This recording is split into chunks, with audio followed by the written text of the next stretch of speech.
আজকে যেটা আলাপ আলোচনা লইয়াইছি আপনাদের সাথে আমি একটু শেয়ার করতাম যে আমরা প্রত্যেক গার্জিয়ানকে চাইল যে বাচ্চারা খুব ভালো পড়াশোনা করতো এবং মার্ক 100% সবচেয়ে বেশি মার্ক বেশি পাইতো। তো দশমে আমরা বাচ্চারা কিতা করে খুব প্রেশার দেই। পরীক্ষার সময় পরীক্ষা 2 টাইমে হোক বা 3 টাইমে হোক বা 4 টাইমে হোক, যার যেরকম সিস্টেমে হয়, পরীক্ষার সময় মার্ক যত পরীক্ষা হইলো মার্কে কম পাইলো, কেউ 80 পাইলো, কেউ 70 পাইলো, কেউ 60 পাইলো, কেউ 99% পাইলো, কেউ 100%। যারা কম পাইলো তারা গার্জিয়ান হলে কিতা করলাম, বাচ্চারা খুব মারাত্মকভাবে প্রেশার দিলাম। আদৌ এই প্রেশারটা সহ্য করতে পারেননি, কারণ হে করলো কিতা যে প্রেশার পাইয়া ডরে ভয়ে আগে পরীক্ষা যতটুকু হে আপনারা দিরা অতটুকু হে লইতে পারেনি, এটা খেয়াল করতে লাগে আমার মনে হয় আর কি।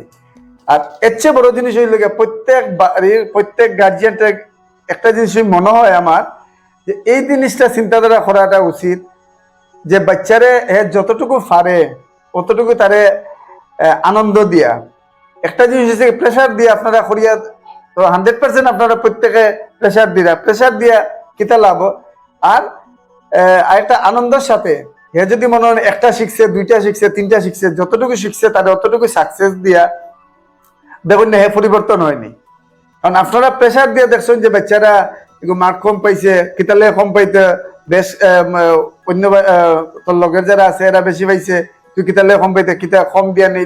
অনেক সময় গার্জিয়ানতে আমরা এইটাই করি।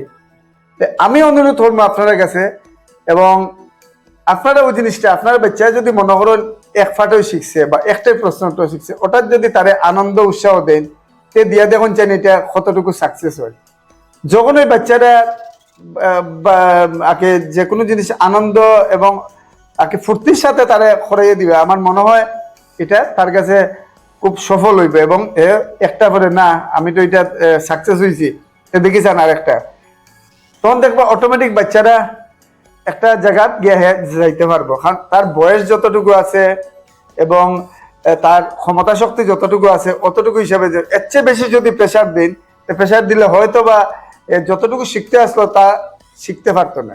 কিন্তু আনন্দের সাথে আমি একটু শর্টকাটে কইয়া একটু আনন্দের সাথে এমন একটাই শিখছে না খুব ভালো হয়েছে, তুমি আজকে ভালো সামনের দিন আয়তো শিখে আনন্দ উৎসাহের সাথে তারে ফরাইন এবং ফরাইয়া 15 দিন দেখুন অটোমেটিক আপনার যদি কোনো রেজাল্ট আয় না, তারপরে বিকল্প আপনি চিন্তা করবেন। কিন্তু দেখুন জোর জবরদস্তি করিয়া কোনো কিছু হয় না। আজ মনে করেন আমরাই মনে করেন যদি আমার যতটুকু ক্ষমতা আছে অতটুকু আমি লইতে পারবো, এর চেয়ে বেশি যখন লইমু তখন পারতাম না, একটা জায়গায় হেরান হয়ে যাবো বা একটু অন্য ধরনের থাকবো। তো অতএব আমি প্রত্যেক গার্জিয়ানের কাছে আপনারা একটা জিনিস চিন্তাধারা করে দেখুন, আপনারা প্রত্যেকে চাইলে আমার ছেলে ভালো হইতো, আমার বাচ্চাটা অমুকের থেকে ভালো পারফরমেন্স হইতো ভালো।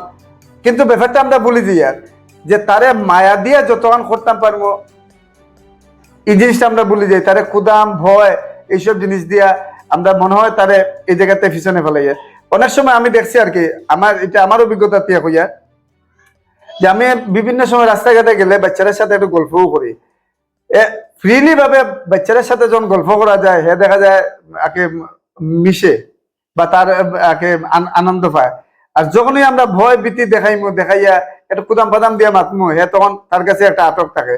অতএব এই জিনিসটা প্রত্যেক গার্জিয়ানের কাছে আমি একটা অনুরোধ করবো, আপনারা ভয় ভীতি এবং প্রেশার ক্রিয়েট না করাইয়া, তখন ওখান বাচ্চারা স্কুলেও পড়ে বাড়িতেও প্রেশার এবং গান বাজনা, তারপরে অনেকেই খেলা বিভিন্ন ধরনের খেলাধুলার দিকে বা এই ধরনের থাকে আর কি প্রেশার। অতএব তারে খোলা মনে 15 দিন আপনারা দিয়া দেখুন যে বাচ্চাটা হয়তো বা একটা জায়গায় সাকসেস হইব। আর ভয় ভীতি না দেখাইয়া এবং আনন্দের সাথে তারে যেটা চায় যেরকম চায় ওইরকম আপনারা করিয়া দেখুন, যে দেখলে হয়তো বা পরিবর্তন হয়ে যেতে পারে। তো অনেকে দেখছি আর কি যে এই ধরনের চাপ সৃষ্টি না করিয়া দিলসে এবং মায়ার দিয়া যদি করা যায় তো হয়তো বা পরিবর্তন হইতে পারে। যাই হোক, আমার আর মুদ্রা কথা ছিল যে বাচ্চারা প্রেশার না দিয়া এবং আনন্দের সাথে এবং তারা ফুর্তির মাধ্যমে যদি পড়াশোনা করান যায়, এটা হইলে ডেভেলপ হইবনি। এটাই আছিল আজকের মূল কথাটা। যাই হোক, আমি কথাবার্তাটা আপনার সম্মুখে তুলতাম পারছিনি, উপস্থাপন করতাম পারছিনি, এইটাই। এতে কথাবার্তার কোনো ভুল ত্রুটি ক্ষমা দৃষ্টিতে নিবা। তাহলে সবাই সুস্থ তখন, ভালো তখন, এটাই কামনা।